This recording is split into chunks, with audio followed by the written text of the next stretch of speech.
Jesus was walking in the temple courts. The chief priests, the teachers of the law, and the elders came to him. "By what authority are you doing these things?" they asked. "And who gave you authority to do them?" Jesus replied, "I'll ask you one question. Answer me and I'll tell you by what authority I'm doing these things. John's baptism, was it from heaven or from men? Tell me." They discussed it with one another and said, "If we say from heaven," he will ask them, "Why didn't you listen to him?" But if we say from men," they feared the people because everyone held that John really was a prophet. So they answered Jesus, "We don't know." Jesus replied, "Neither will I tell you by what authority I am doing these things." He then began to speak to them in parables. A man planted a vineyard. He put a wall around it, dug a pit for the winepress, and built a watchtower.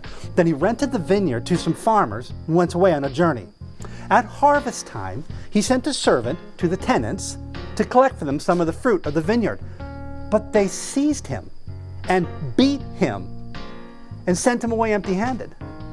Then he sent another servant to them. They struck this man on the head and treated him shamefully. He sent still another. That one they killed. He sent many others. Some of them they beat, others they killed. He had one left to send, a son whom he loved. He sent him last of all, saying, "Surely they will respect my son." But when the tenants saw him, they said, "This is the heir. Come, let's kill him, and the inheritance will be ours." So they took him and killed him and threw him out of the vineyard.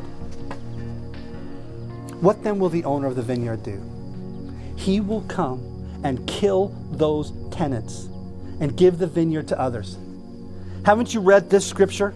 The stone the builders rejected has become the capstone. The Lord has done this, and it is marvelous in our eyes. Then the chief priests, the teachers of the law, and the elders looked for a way to arrest him because they knew that he had spoken the parable against them. But they were afraid of the crowd, so they left him and went away